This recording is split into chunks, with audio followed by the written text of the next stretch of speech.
these ones will be for the world according to Soraya. Okay, so I will mute myself and you can start. Okay. Hello, and thank you so much for stopping by. I'm Soraya Marshall-Wright. Welcome to the world according to Soraya. All right, so the month of November, there are actually lots of things being recognized in November, but one of the things near and dear to my heart and the firm's is long-term care. November happens to be Long-Term Care Awareness Month. Now, you may be wondering why I'm talking about long-term care. No, I do not sell long-term care insurance, but a lot of people focus on building wealth, protecting their legacy, and they talk about getting life insurance and acquiring different assets, but few people actually talk about long-term care. And that is something that is just as important and as closely related to building health, wealth, and protecting assets and protecting one's legacy. Why? Because long-term care is ridiculously expensive.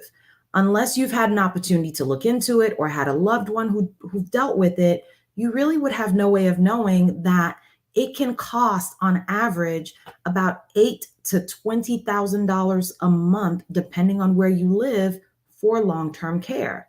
Now, people who are young and healthy don't usually think about long-term care.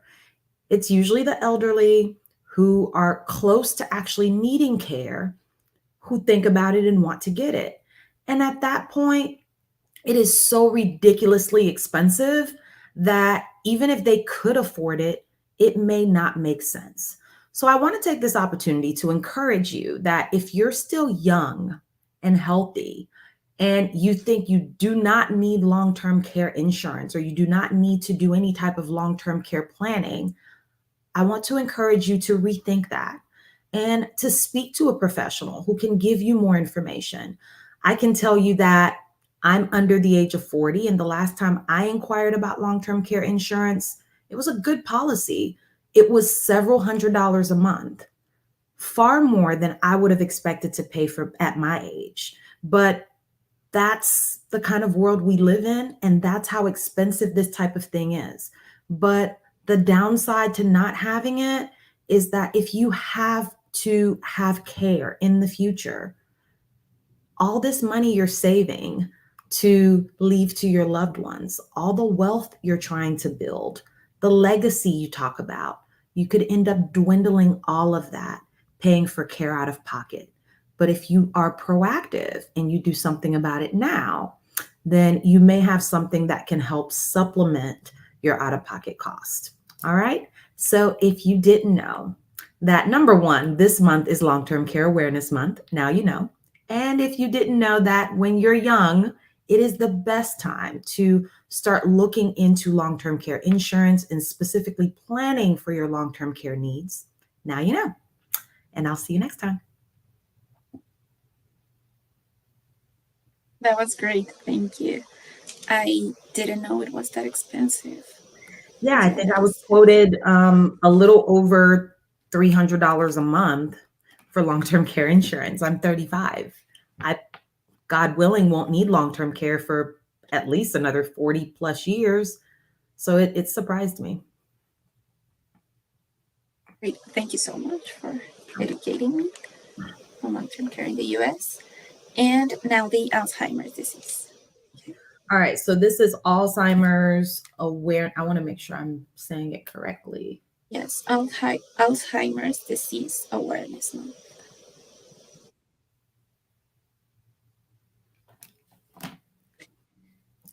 Hello, and thank you so much for stopping by. I'm Soraya Marshall-Wright. Welcome to the world according to Soraya.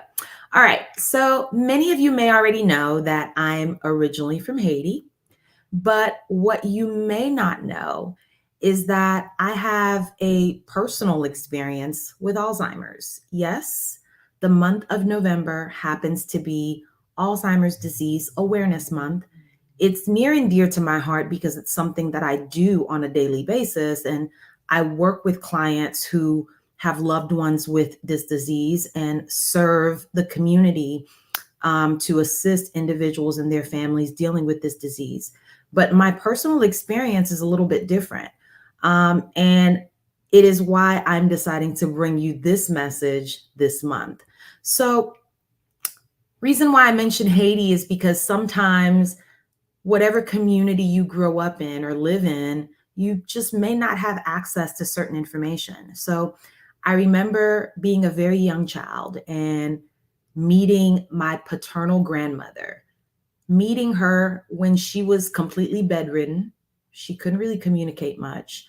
And all I heard from my loved ones is that she went off to New York and she wasn't really used to the cold. And somehow the cold paralyzed her. And this is how she ended up in the bed.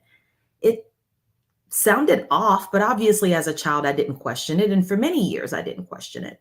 But as I started working more and more in this space, I started to inquire. And that's when I learned that she, in fact, suffered from Alzheimer's. And her exposure to the cold actually came from the fact that she was a wanderer. She had no idea where she was. This is something that's pretty typical of individuals who suffer from Alzheimer's disease. She wandered away from home and she was lost. And she was lost for several hours. And yes, the cold, of course, did impact her because she was in New York and she was a little lady from Haiti. But it was not what actually caused her decline. This disease is something that affects not just the way a person thinks or the things that they remember, but it can affect the way they interact with their loved ones. It can affect their actions. And ultimately, as was the case in my grandmother's case, their actions could lead to physical ailments that could affect them for the rest of their lives. So I want to encourage you this month to learn a little bit more about this disease and to also have conversations with your loved ones and pay attention to signs that you may just brush off as just being a sign of old age, but a sign that could really mean that there's additional assistance needed. So, no matter what community you live in, or where you come from, or what story you've heard about what could be causing issues in your elderly loved ones' lives, and it doesn't necessarily even have to be an elderly person, but what could be causing issues in a loved one's life who may be suffering from Alzheimer's disease, do some more research on that. There's lots of help out there, but in order to get the help, we have to properly identify the issue. In her case, unfortunately, no one really knew how to help her. No one knew what the issue was. So she passed away with lots of people, myself included, believing that she went off to New York from Haiti and just suffered from extreme frostbite and couldn't move anymore, when she had a disease that was affecting her brain and her ability to process where she needed to be and what she needed to do. So keep that in mind and protect your loved ones and get them the help that they need. All right. So if you didn't know that Alzheimer's disease can affect so much more than your memory, and that oftentimes the signs may be something as simple as someone wandering off in the cold, now you know. And I'll see you next time. Thank you so much. Right. Yeah, I'm sorry, Badge. I felt like I was kind of rambling on that one. I don't even know if that made sense. Sometimes when I read it was. it feels like it doesn't entirely make sense, but hopefully it did. Yeah, it did make sense. Okay, then let me just end the stream.